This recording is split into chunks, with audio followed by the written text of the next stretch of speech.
First of all, I got to give Georgetown a lot of credit. You know, they come in our building, hostile environment tonight, and come out with the win. Obviously, they made the plays that they needed to make tonight to be able to come out with the win. For us, too many breakdowns. First half from an offensive standpoint, second half from a defensive standpoint. Against a good team like Georgetown is, you can't afford that.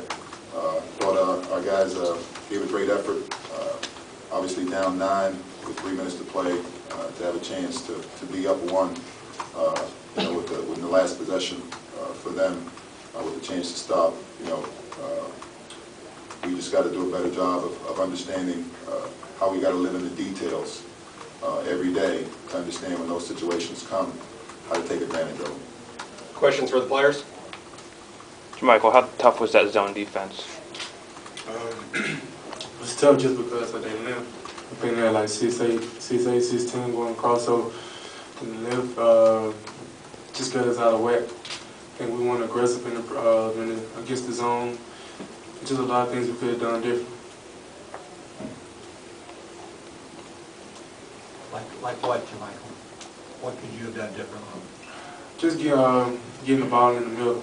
You know, once you get the ball in the middle, that really beats the zone. And I think we really didn't do that. I think we just passed up, and like I said, we weren't aggressive. But you know, just a learning experience for us. Okay, that final play, that shot they made, what was your perspective on that? Coach told us to switch everything, and me and Lacey got in the handoff, and I stayed with Clark, and he went on the screen when we were supposed to switch, and just made it 3. Tony, you were able to kind of keep the team in the game a little bit in the second half. Can you talk about the way you played tonight?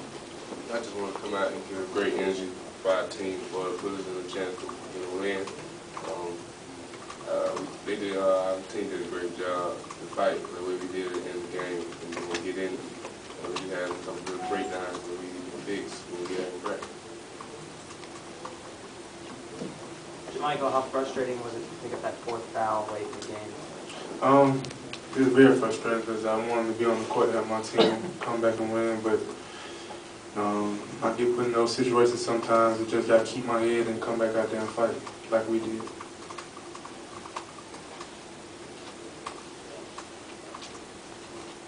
Can you talk about the atmosphere, the crowd?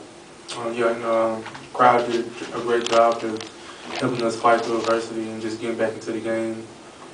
They did a great job just cheering us on and just giving us energy.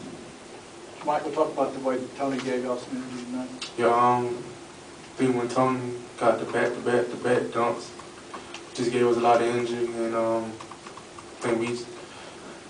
I think they just woke us up. I think that's what we needed in the second half, and they woke us up.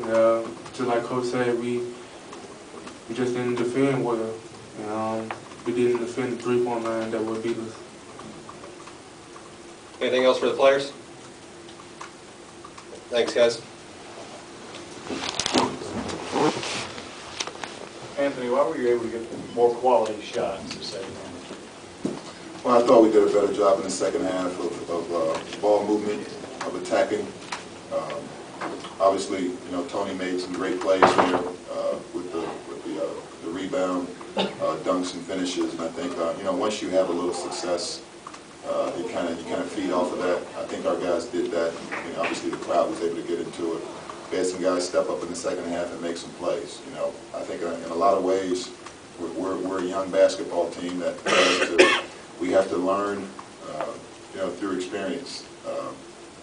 Try as much as I can on a daily basis in practice to get them to understand what's coming.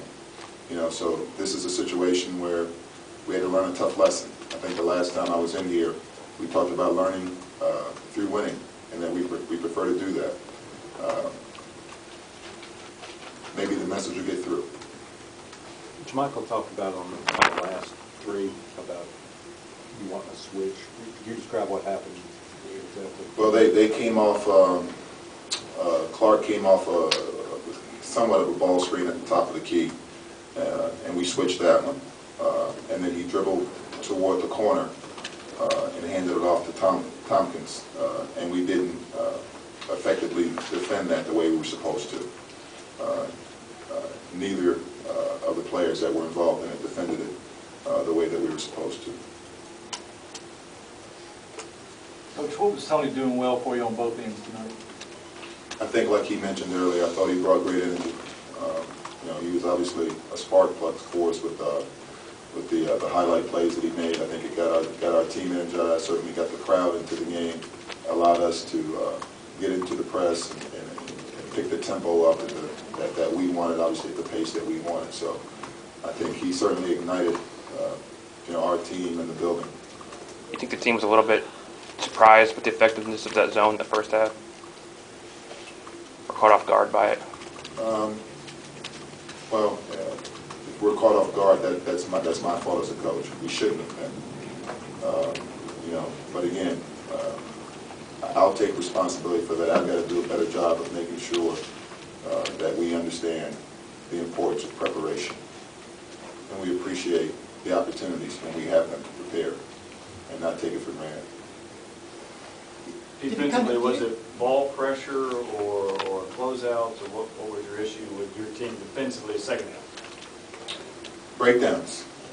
I mean, we had multiple breakdowns. I think maybe in the second half, maybe, I don't know how many threes they had in the second half, 5, maybe 4 of them were just flat out breakdowns. Where we don't guard a guy in the corner on any out of bounds play. We're in zone and we got the guy in man-to-man, and they get a wide open 3 at the top of the key. The breakdown at the end, the back doors they got, just breakdowns from a defensive standpoint that you can't afford against a good team. You just can't afford them. Post entries and plays they made out of just not readiness, just not being prepared. So, that's what you try to get through practice, in preparation. And, sometimes with a young team, you have to go through some of this so they can understand, what, maybe I don't know. Maybe I don't know. Okay? Maybe it's not as easy as it sometimes appears to be, or people tell me it is. You guys made several runs, got it to 1 several different times, and then they pulled away a little bit. You're just playing from behind, kind of wear on you just a little bit as you're coming back. Obviously, you'd rather play in front, but we had to lead with 12 seconds to go. But especially after you got down to 1, I think maybe 3 times in a row they came back with the layup. Is that discouraging? Does that kind of kill the? Doesn't help. Those are the breakdowns that I'm talking about. In a game like this, we had too many of them. Way too many of them. That were avoidable mistakes. Obviously they're a good team. Their offense is very difficult to guard. They've got very good players. Don't get me wrong. Okay. They earned the win. They went out and earned the win. But for us, we just got to understand when you're playing a quality team like Georgetown, you can't afford those breakdowns. Thanks, guys.